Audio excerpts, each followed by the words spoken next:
दुल्हन आ गई, नई बहू आ गई। दरवाजे पर कार के रुकते ही शोर सा मच गया। रोहित की माँ, जल्दी आओ, किसी ने आवाज लगाई। बहू का स्वागत करो। अरे भाई, गीत गाओ। रोहित की माँ शकुंतला देवी ने बेटे बहू की अगवानी की। रोहित जैसे ही आगे बढ़ने लगा कि घर का दरवाजा उसकी बहन साक्षी ने रोक लिया। अरे भैया, आज भी क्या ऐसे ही अंदर चले जाओगे? पहले मेरा नेक तो दो, एक चवन्नी से काम चल जाएगा। रोहित ने छेड़ा। फिर भाई बहन की नोक-झोंक शुरू हो गई। सब औरतें भी साक्षी की तरफदारी करती जा रही थी। निशिका ने धीरे से नज़र उठाकर ससुराल के मकान का जायजा लिया। पुराने तरीके का मकान था। निशिका ने देखा, ऊपर की मंजिल पर कोने में खड़ी एक औरत और उसके साथ खड़े दो बच्चे हसरत भरी निगाह से उसको ही देख रहे थे। आंख मिलते ही बड़ा लड़का मुस्कुरा दिया। वह औरत भी जैसे कुछ कहना चाह रही थी, लेकिन जबरन अपने आप को रोक रखा था। तभी छोटी बच्ची ने कुछ कहा कि वह अपने दोनों बच्चों को लेकर अंदर चली गई। तभी साक्षी ने कहा, अरे भाभी, अंदर चलो। भैया को जितनी जल्दी लग रही है, आप उतनी ही देर लगा रही हो। निशिका रोहित के पीछे पीछे घर में प्रवेश कर गई। सारे रस्म और रिवाज पूरी करते करते करीब 15 दिन बीत गए। निशिका ने आते जाते कई बार उस औरत को देखा जो देखते ही मुस्कुरा देती पर बात नहीं करती थी। कभी निशिका बात करने की कोशिश करती तो वह जल्दी जल्दी हाँ ना में जवाब देकर या हंसकर टाल जाती। निशिका की समझ में नहीं आता कि आखिर माजरा क्या है, लेकिन धीरे धीरे टुकड़ों टुकड़ों में उसे जानकारी मिली है कि वह औरत उसके पति रोहित की चाची है, लेकिन जायदाद के झगड़े को लेकर उनमें अब कोई संबंध नहीं है। जायदाद का बंटवारा देखकर निशिका को लगा कि उसके ससुर के हिस्से में एक कमरा ज़्यादा ही है। फिर क्या चाची जी इस कारण शादी में शामिल नहीं हुई या उसके सास ससुर ने ही उनको शादी में निमंत्रण नहीं दिया? पता नहीं कौन कितना गलत है, उसने सोचा। एक दिन निशिका जब अपनी सास शकुंतला जी के पास फुर्सत में बैठी थी तो उन्होंने पुरानी बातें बताते हुए कहा, तुम्हें पता है, मैं इसी तरह चाव से एक दिन शांति को अपनी देवरानी नहीं बहू बनाकर लाई थी। मेरी सास तो बिस्तर से ही नहीं उठ सकती थी। वे तो जैसे अपने छोटे बेटे की शादी देखने के लिए ही जिंदा थी। शादी के बाद सिर्फ 1 माह ही तो निकाल पाई। मैंने सास की तरह ही इसकी देखभाल की और देखा जाए तो देवर केशव को मैंने अपने बेटे की तरह ही पाला है। तुम्हारे पति रोहित और केशव में सिर्फ 7 साल का अंतर है। उसकी पढ़ाई लिखाई, काम धंधा, शादी ब्याह आदि सब कुछ मेरे प्रयासों से ही तो हुआ। फिर बेटे जैसा ही तो हुआ ना। शकुंतला ने निशिका की ओर समर्थन की आशा में देखते हुए कहा, हाँ बिल्कुल। निशिका ने आगे उत्सुकता दिखाई। वैसे शुरू में तो शांति ने भी मुझे सास के बराबर आदर सम्मान दिया और केशव ने तो मुझे किसी बात का पलट कर जवाब नहीं दिया। वे जैसे अतीत को अपनी आंखों के सामने देखने लगी। लेकिन बुरा हो इन मोहल्ले वालियों का, किसी का बनता घर किसी से नहीं देखा जाता ना। और यह नादान शांति भी उनकी बातों में आकर बंटवारे की मांग कर बैठी। शकुंतला ने मुंह बनाते हुए कहा, क्या बात हुई थी? निशिका अपने अंदर उत्सुकता दबा ना पाई और पूछ बैठी। इसकी शादी के बाद 3 साल तक तो ठीक ठाक चलता रहा, लेकिन पता नहीं लोगों ने इसके मन में क्या क्या भर दिया कि धीरे धीरे इसने घर के काम काज से हाथ खींचना शुरू कर दिया। हर बात में हमारी उपेक्षा करने लगी। फिर एक दिन केशव ने तुम्हारे ससुर से कहा, भैया, मैं सोचता हूँ कि अब माँ और पिताजी तो रहे नहीं, हमें मकान का बंटवारा कर लेना चाहिए, जिससे हम अपनी ज़रूरत के मुताबिक जो रद्द-बदल करवाना चाहे करवा कर अपने अपने तरीके से रह सके। यह आज तुझे क्या सूझी? तुझे कोई कमी है क्या? केशव को ऊपर से नीचे तक देखते हुए तुम्हारे ससुर ने कहा, नहीं ऐसी बात नहीं है, लेकिन बंटवारा आज नहीं तो कल होगा ही, होता आया है, अभी कर लेंगे तो आप भी निश्चिंत होकर रोहित और विजय के लिए कमरे तैयार करवा पाएंगे।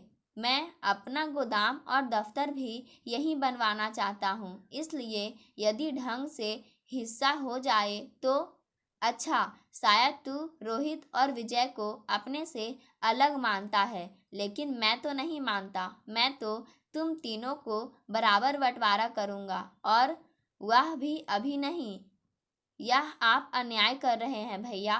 केशव की आंखें भर आई और वह चला गया। बाद में काफी देर तक उनके कमरे से जोर जोर से बहस की आवाजें आती रही। खैर कुछ दिन बीते और फिर वही बात। अब बात बात में शांति भी कुछ कह देती, काम काज में भी बराबरी करती। घर में तनाव रहने लगा। बात मर्दों की बैठक से निकलकर औरतों में आ गई। घर में चैन से खाना पीना मुश्किल होने लगा तो मोहल्ले और रिश्ते के 5 बुजुर्गों को बैठाकर फैसला करवाने की सोची। केशव कहता कि मुझे आधा हिस्सा दो। हम कहते थे कि हमने तुम्हें बेटे की तरह पाला है, तुम्हारी पढ़ाई लिखाई शादी ब्याह सभी किया, हम 3 हिस्सा करेंगे। लेकिन जब बंटवारा हो गया तो अब इस तरह संबंध ना रखने की क्या तुक है? निशिका ने पूछ ही लिया। रोज रोज की किटकिट से मन खट्टा हो गया हमारा, इसलिए जब बंटवारा हो गया तो हमने तय कर लिया कि उनसे किसी तरह का संबंध नहीं रखेंगे। शकुंतला ने बात साफ करते हुए कहा, और शादी ब्याह जन्म मृत्यु में आना जाना भी बंद हो गया। अब यह उनकी मर्जी। अच्छा बताओ, तुम्हारी शादी में काम काज के लिए पूछना, शामिल होना क्या उनका कर्तव्य नहीं था? लेकिन केशव शादी के 3 दिन पहले अपने धंधे के सिलसिले में बाहर चला गया था, जैसे उसके बिना काम ही नहीं चलेगा। शकुंतला ने अपने मन की भड़ास निकाली। आपने उनसे आने को कहा तो होगा ना? नहीं, शकुंतला ने मुंह बिचकाया। जिसे मैं घर में लाई उसे न्योता देने जाऊंगी।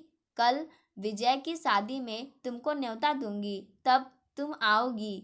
निशिका को लगा अब पुरानी बातों पर आया गुस्सा कहीं उस पर ना निकले। वह धीरे से बोली, मैं चाय का इंतजाम करती हूँ। निशिका सोचने लगी कि कभी चाची से बात करके ही वास्तविक बात पता चलेगी। उसने चाची व उनके बच्चों से संपर्क बढ़ाना शुरू किया। जब भी उनको देखती 1-2 मिनट बात कर लेती। एक दिन तो शांति ने कहा भी, तुम हमसे बात करती हो, भैया भाभी कहीं नाराज हो गए तो? आप भी कैसी बात करती हैं, वे भला क्यों नाराज होंगे? निशिका ने हंसते हुए कहा।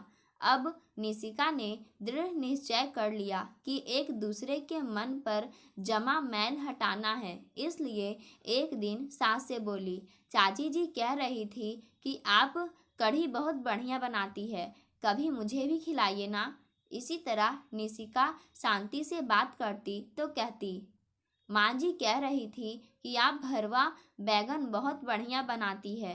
कहने की जरूरत नहीं कि ये बातें वह किसी और के मुंह से सुनती, पर सास को कहती तो चाची का नाम बताती और चाची से कहती तो सास का नाम बताती। वह जानती थी कि अपनी प्रशंसा किसे अच्छी नहीं लगती, फिर अगर वह अपने दुश्मन के मुंह से हो तो दुश्मनी भी कम हो जाती है।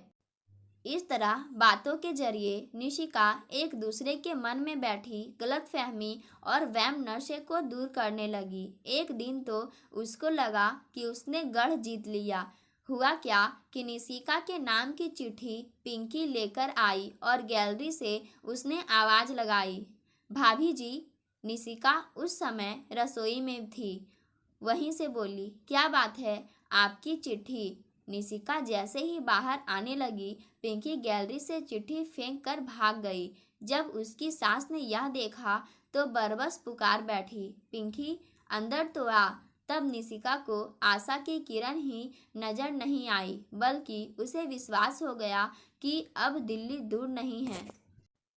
तभी शकुंतला को बेटी की बातचीत के सिलसिले में पति और बेटी के साथ एक हफ्ते के लिए बनारस जाना था। निशिका को दिन चढ़े हुए थे, इसलिए उन्हें चिंता थी कि क्या करे। पहला बच्चा है, घर में कोई बुजुर्ग औरत होनी ही चाहिए। आखिरकार निशिका को सब तरह की हिदायतें देकर वह रवाना हो गई। 3-4 दिन आराम से निकले। एक दिन दोपहर के समय घर में रोहित और विजय भी नहीं थे। ऐसे में निशिका परेशान सी शांति के पास आई। उसकी हैरान परेशान हालत देखकर शांति को कुछ खटका हुआ। क्या बात है, ठीक तो हो? पता नहीं, बड़ी बेचैनी हो रही है, सिर घूम रहा है। बड़ी मुश्किल से निशिका बोली। लेट जाओ तुरंत, बिल्कुल आराम से, कहती हुई शांति नीचे पति को बुलाने चली गई। शांति और केशव उसे अस्पताल ले गए और भर्ती करा दिया। फिर रोहित के दफ्तर फ़ोन किया। रोहित ने आते ही पूछा, क्या बात है? वह बदहवास सा हो रहा था। शायद चिंता से रक्तचाप बहुत बढ़ गया है, शांति ने जवाब दिया। मैं इसके पीहर से किसी को बुला लेता हूँ, आपको बहुत तकलीफ होगी, रोहित ने कहा। ऐसा है बेटे, तकलीफ के दिन है तो तकलीफ होगी ही, घबराने की कोई बात नहीं, सब ठीक हो जाएगा, केशव ने रोहित के कंधे पर हाथ रखकर कहा। वैसे डॉक्टर ने क्या कहा है? रोहित ने चाचा से पूछा। रक्तचाप सामान्य हो रहा है, कोई विशेष बात नहीं है। निशिका को 2 दिन अस्पताल में रहना पड़ा, फिर छुट्टी मिल गई, पर डॉक्टर ने आराम करने की सख्त हिदायत दे दी। घर आने पर सारा काम शांति ने संभाल लिया। निशिका इस बीच शांति का व्यवहार देखकर सोच रही थी कि गलती कहाँ है। शांति कभी भी उसके सास ससुर के लिए कोई टिप्पणी नहीं करती थी, लेकिन एक दिन निशिका ने बातों बातों में शांति को उकसा ही दिया। उन्होंने बताया, मैंने बंटवारा कराया, यह सब कहते हैं, लेकिन क्या गलत कराया? माना उम्र में वे मेरे सास ससुर के बराबर है, इनको पढ़ाया लिखाया भी, लेकिन सास ससुर तो नहीं है ना। यदि ऐसा ही होता तो क्या तुम्हारी शादी में हम इतने बेगाने समझे जाते? फिर यदि मैं लड़ाकी ही होती तो क्या बंटवारे के समय लड़ती नहीं? सब यही कहते हैं कि मैंने तनाव पैदा किया, पर मैंने यह तो नहीं कहा कि संबंध ही तोड़ दो, एक दूसरे के दुश्मन ही बन जाओ। अपने अपने परिवार में हम आराम से रहे, एक दूसरे के काम आए। लेकिन भैया भाभी तो उस दिन के बाद से आज तक हमसे क्या, इन बच्चों से भी नहीं बोले। यदि वे किसी बात पर रोहित से नाराज हो जाए तो क्या विजय की शादी में तुम्हें बुलाएंगे नहीं? ऐसे बेगानों जैसा व्यवहार करेंगे क्या? बस यही फर्क होता है और होता आया है, उसके लिए मैं किसी को दोष नहीं देती। खैर छोड़ो इस बात को, जो होना था हो गया। बस मैं तो यह चाहती हूँ कि दोनों परिवार में सदा मधुर संबंध बने रहे।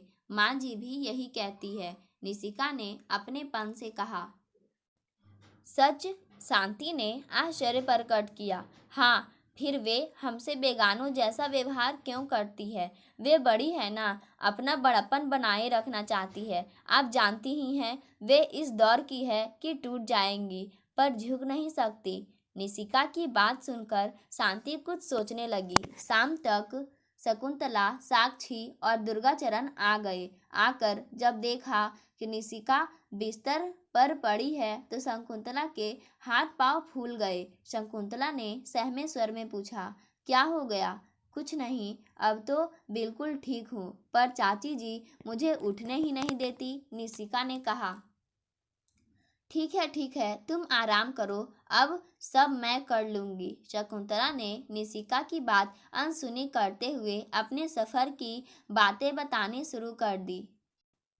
तभी शांति ने कहा, आप थक कर आए हैं, शाम का खाना मैं ही बना दूंगी। रोज खाना कौन बनाती थी? शकुंतला ने जानना चाहा। चाची जी ने ही सब संभाल रखा था अभी तक, रोहित ने बताया। अस्पताल में भी यही रही, एक मिनट भी भाभी जी को अकेला नहीं छोड़ा। विजय ने बात आगे बढ़ाई। तो फिर अब क्या पूछ रही हो? दुर्गाचरण ने शकुंतला की ओर सहमति की मुद्रा में देखते हुए कहा। और क्या, हम क्या पराए हैं जो अब हमको खाना नहीं खिलाओगी? शकुंतला ने शांति की ओर देखकर कहा। जी अच्छा। शांति जाने लगी। दुर्गाचरण और शकुंतला ने एक दूसरे की ओर देखा। फिर दुर्गाचरण ने कहा, अपना आखिर अपना ही होता है, हम यह बात भूल गए थे। तभी शांति कुछ पूछने आई तो शकुंतला ने कहा, हमें माफ करना बहू। छी भाभी जी, आप बड़ी है, कैसी बात करती है? यह सही कह रही है बहू, बड़े भी कभी कभी गलती करते हैं। दुर्गाचरण बोले तो निशिका के होठों पर मुस्कान खिल गई। पाठकों, आज की कहानी यहीं समाप्त होती है। धन्यवाद।